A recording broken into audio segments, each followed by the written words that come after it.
Eighth Man DVD.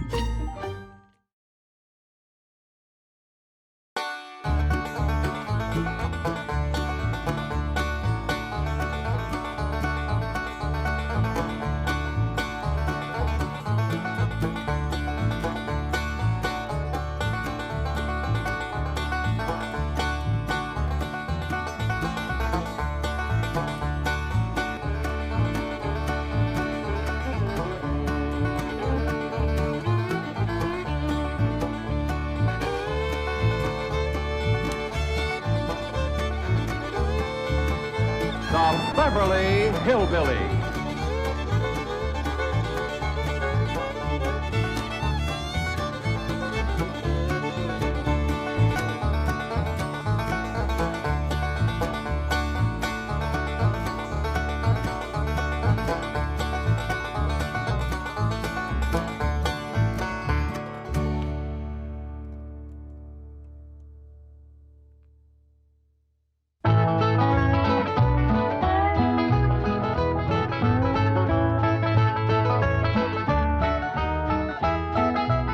She bake a cherry pie, Billy boy, Billy boy.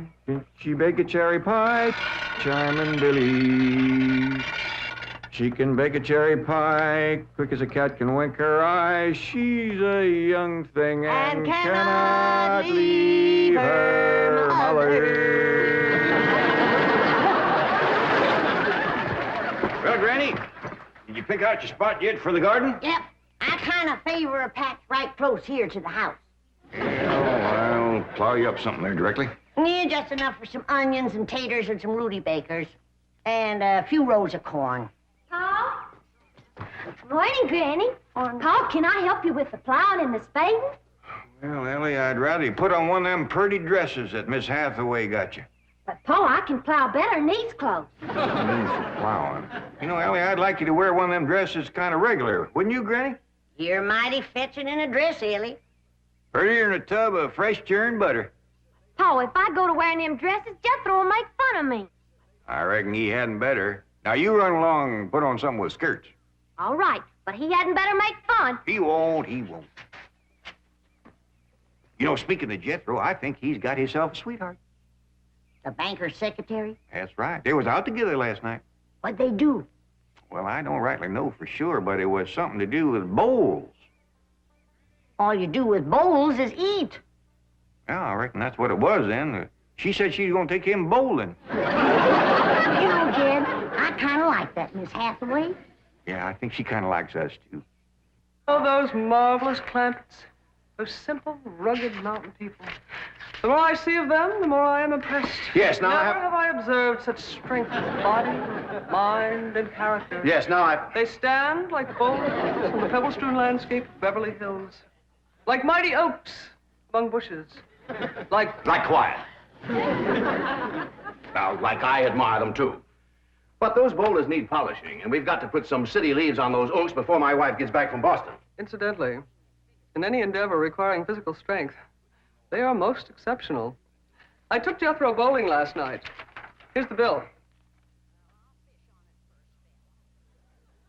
$3,000. How many games did you bowl? Well, you see, what happened was this. I said to Jethro, Pick up that bowling ball, she says, and see can you knock over them pins down yonder. They's just sticks. Anyway, I snatches up that rascal, draws back, and lets her fly. Did you knock down them pins?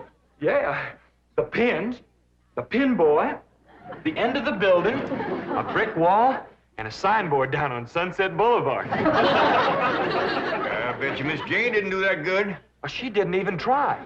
But she just looks at me and says, Jethro, you're strong as an ox and twice as handsome. Ain't no two ways about it, Granny. That city girl is sweet on this boy.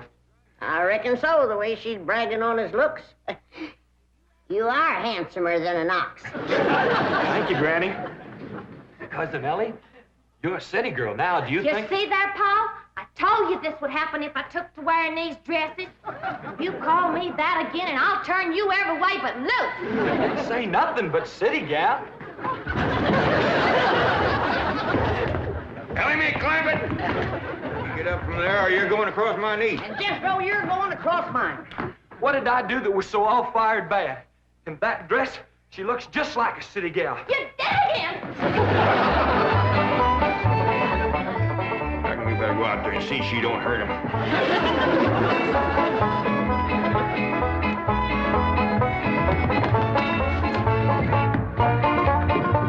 Ellie May!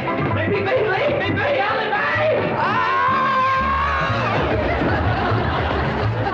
Jethro, now that we living in the city, you got to learn to use the steps. You'll be happy to know that I'm making splendid progress with Ellie May. She's turning into quite a lady. Fine. There's Jed, Granny, and Jethro we've got to work on. Clothes, manners, the works. What have you done about servants? That's a problem, Chief. They're basically opposed to the whole idea of able-bodied people letting others do their work for them. Well, that's a refreshing attitude. But we've got to get a skeleton staff in there somehow.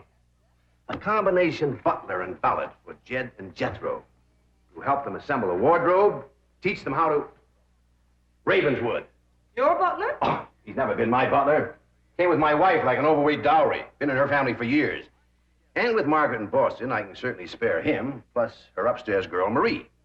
I doubt if you can sell Mr. Clampett on the idea of servants. Get him on the phone. I'll make him think he's doing me a favor by taking him off my hands for a while. Right, Chief? She hadn't ought to thrown me down on my head like that. What if I'd have been carrying a frog in my hat? You ain't supposed to be wearing your hat in the house. Well, Granny, where's a fella gonna carry a frog? They jump out of your pockets. Hello? Oh, howdy there, Mr. Drysdale. Glad to have you back from Boston. Your missus come with you? Oh, that's too bad.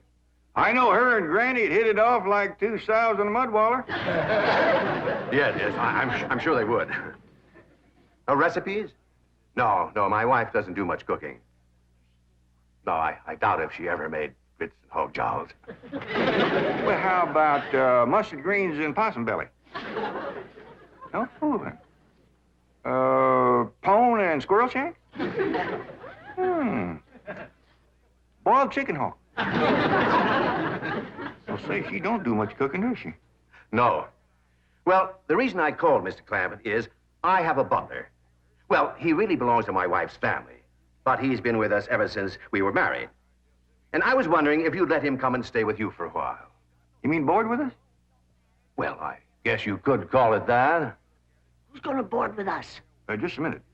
Some kin of Miss Drysdale named Butler. Why, we'd be just... That's that no good fat rascal that wouldn't let Ellie and me in to help Miss Drysdale when she was sober now. Hello? Granny was talking at me, but she's done now. Oh, no, she ain't. Just a minute. Granny, let me hear the men out, and then we can talk it over.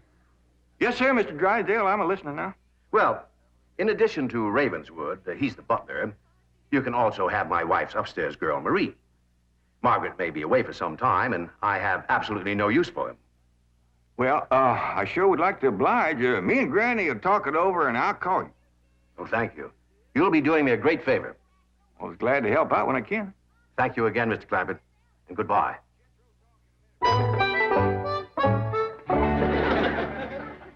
Is somebody coming to live with us, Uncle Jed? Maybe, Jethro, maybe. Why don't you go out and make up with your cousin Ellie? Okay, Uncle Jed. All right, Jed. Let's have it. We gonna board that butler fella? Well, Mr. Drysdale would take it mighty kindly if we did. He says he ain't got no use for him. I don't like him myself. Granny, you only met him once. Once was enough. I asked him real nice. I said, are you a-doing for Miss Drysdale that she's feeling poorly? Are you doing the washing and the scrubbing and the cleaning for her? And he looks right down his nose at me and says, Madam, I am a butler. I reckon he is proud of his name. Kind of fancy. Ravenswood Butler. I don't care if it's Stonewall Jackson. And I think Mr. Drysdale has a lot of gall to ask us to take his wife's kinfolks off his hands. Well, now, I'm mighty beholden to him. You know he's keeping my $25 million in his bank, and he ain't charging me one penny to do it. That's his business. You didn't ask him to do it. Granny, if it was just Mr. Butler, I might agree with you, but there's a sad side to the story, too. What's that? Well, you've heard of Mr. Drysdale speak of his stepson. That's his wife's boy by her first marriage. The one they call Sonny? Yeah. Well, it seems she's got a girl, too. And there must be something wrong with her. What? Well, I don't know, but they keep her upstairs. No. Yeah. He spoke of her as my wife's upstairs girl. The poor thing. Her name's Marie, and he'd like us to take her and Mr. Butler. Doggone it, kid. We got enough to do to take care of this big place without... He didn't say what was ailing her, huh? Well, no, but if you ask me, they ain't eating right over there. No. You know what Mr. Drysdale told me? What? His wife ain't never cooked grits and hog jaw. Ah, go on. That's a fact. Nor mustard greens and possum belly, nor pone and squirrel shank, nor even boiled chicken hawk. Land of mercy. You can't hardly blame Mr. Butler for getting a mite cranky. Man don't eat right, he gets that way. Well, dear, I reckon it won't do no harm to take him in for a spell. Granny, for such a little woman, you got an awful big heart. Well, I feel sorry for the poor girl. But the first time that fancy pants Mr. Butler looks down his nose at me, I'm gonna chuck him in the cement pond.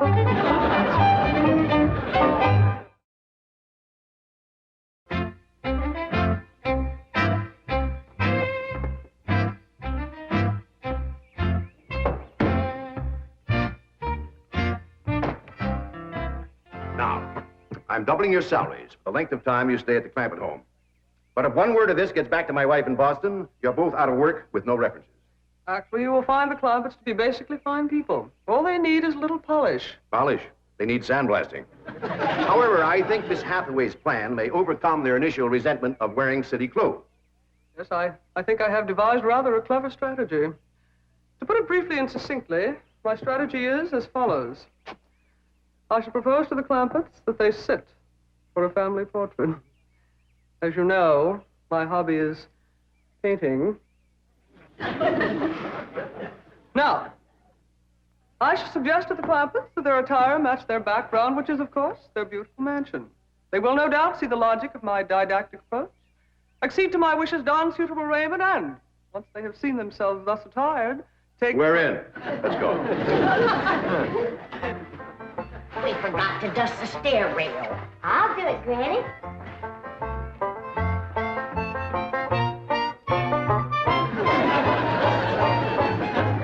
Besides, wearing boys' clothes does come in handy sometimes. Hi, Ginger Granny. I think we got her all spick and span for the company. They ain't a speck of dirt no place. Can I go swimming now? Me, Tim? As soon as we help Granny clean up the kitchen.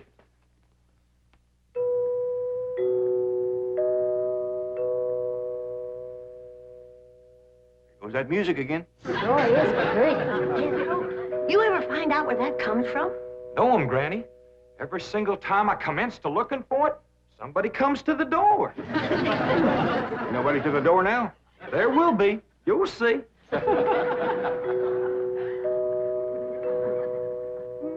Doggies, that's nice. Let's all pitch in and see can we find it. You're wasting your time. I'm a-telling you, before you can find it, somebody will come to the door. There, you see?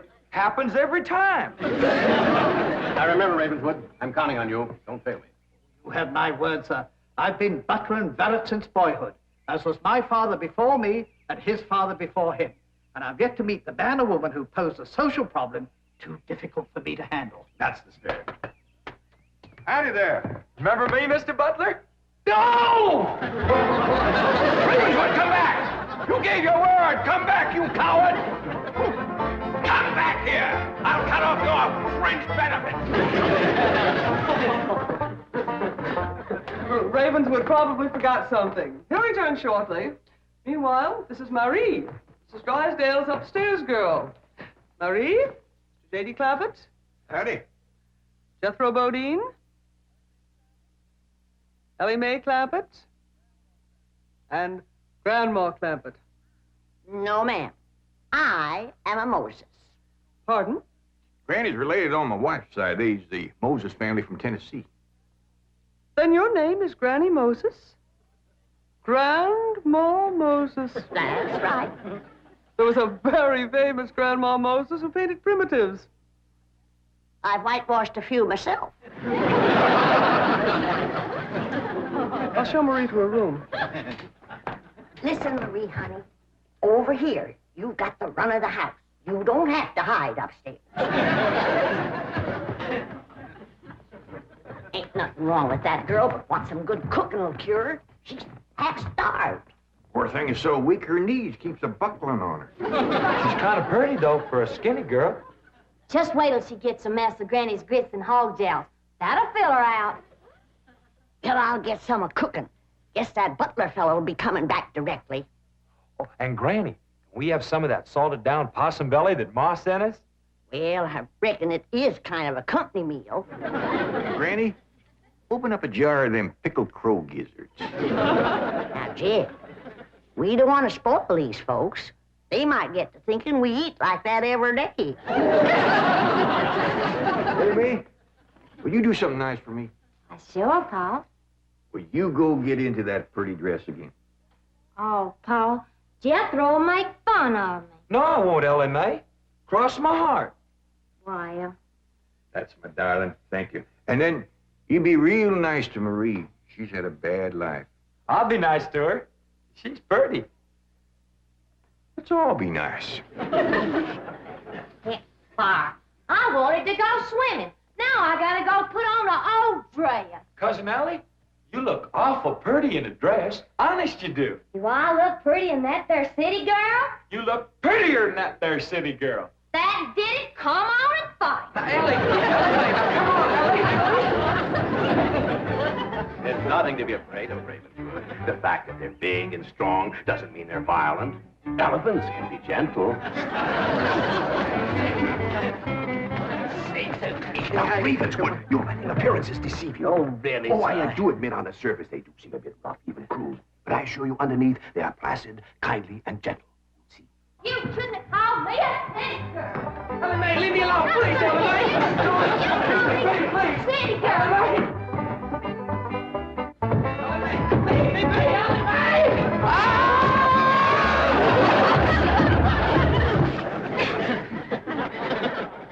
Mr. Butler, don't never say anything nice to that girl. She'll kill you. Come back here! Coward! Come back! You promised! I found her Granny when Mr. Drysdale said he didn't have no use for Mr. Butler. He sure wasn't fooling. I just seen him cut through the brush chasing him with a stick. If Mr. Butler gets sassy with me, I'll chase him with more than a stick. Jan, Ellie throwed me down on my head again. If she don't stop that, I'm gonna get a headache. Stop riling her, Jethro. But golly, all I said was she's pretty. That ain't no call to bust a fella's head. Pardon. Oh, howdy, Marie. Hi, Marie. Are you hungry, darling? No, madame. I'm whooping up something here that'll just set your mouth to watering. Put some strength in your limbs, too. Tell her what it is, Granny. A great big mess of grits and hog jowls. And salted down possum belly. Oh, pickled crow gizzards. How you like that? Don't tell me that child ain't hungry. Why, she's ready to drop in her tracks. Set her at the table and I'll dish up a mess. No, please. I only came in to bring you a message from Miss Hathaway.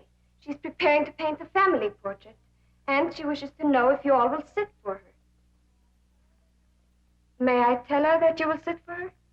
Well, yeah, I reckon we'll do that. Merci.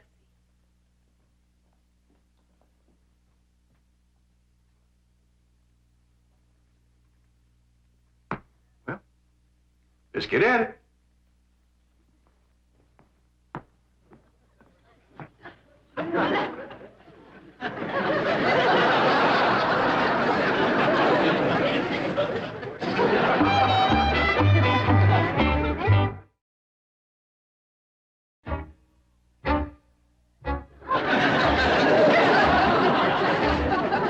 It's all right to talk while we're sitting. Yeah, I reckon. Found out something about Marie. What? She's scared of Mr. Butler.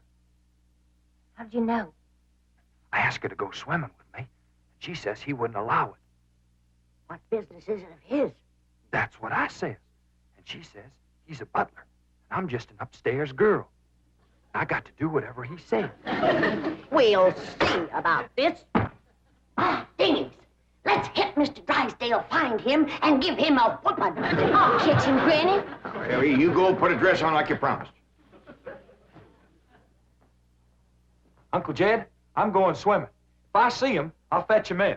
Don't go jumping in with your clothes on again. Oh, I won't, Uncle Jed. Miss Hathaway, she gave me a present last night. She says it's something special for to go swimming in. What'd she give you? Oh, pair of trunks. You go swimming in the cement pond. Boy, it's too big to go swimming in a trunk. Ed? In a pair of them. I got a feeling that Mr. Butler feller is gonna be trouble. Yeah, we can handle him.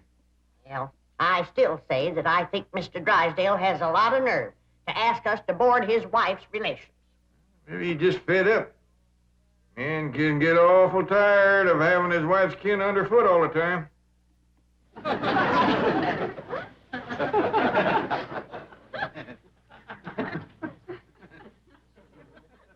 He told me that Butler fella had been living with them ever since they was married. I declare some in-laws latch on to free room and board like leeches. It takes a mule kick to jar 'em loose. You can't hardly blame Mr. Drysdale for trying to get shed of a critter like that.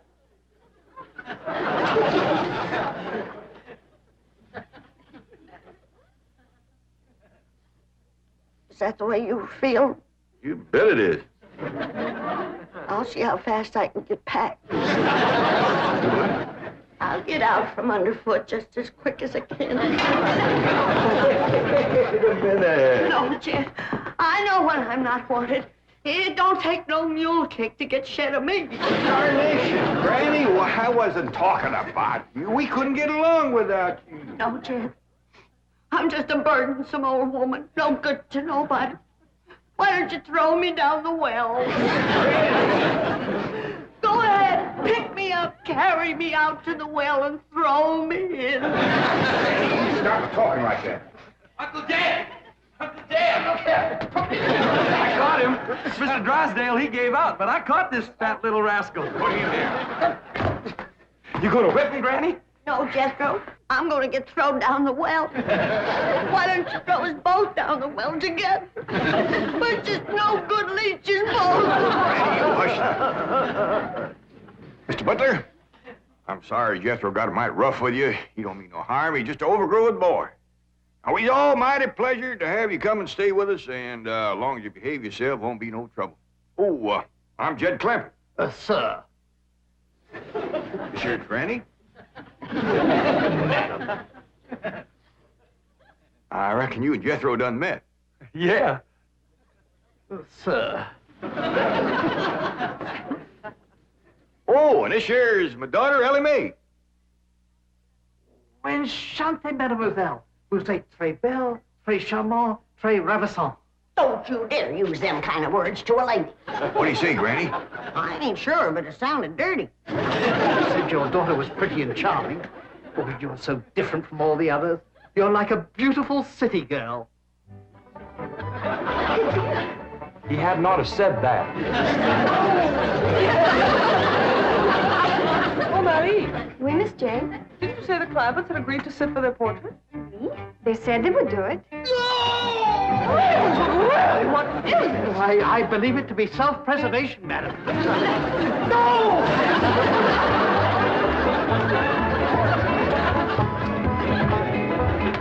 Don't take to the stairs, she'll catch you sure. I say now, let me go, now, really.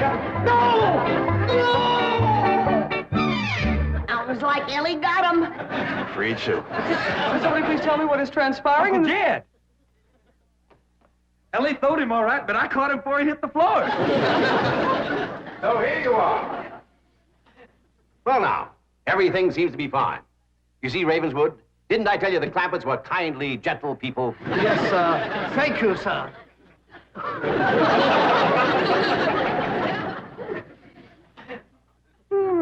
We're gonna have to feed up both of them, Granny. His knees is buckling, too.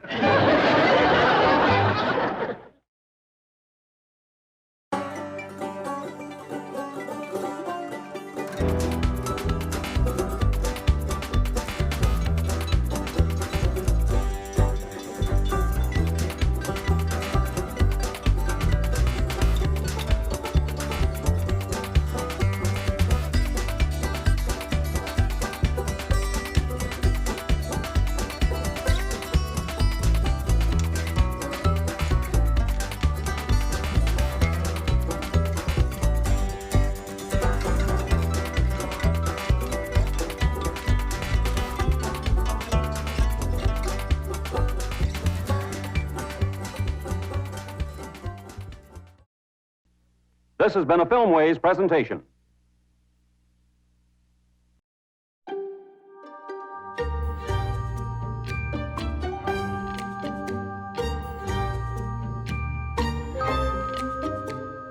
Eighth Man DVD.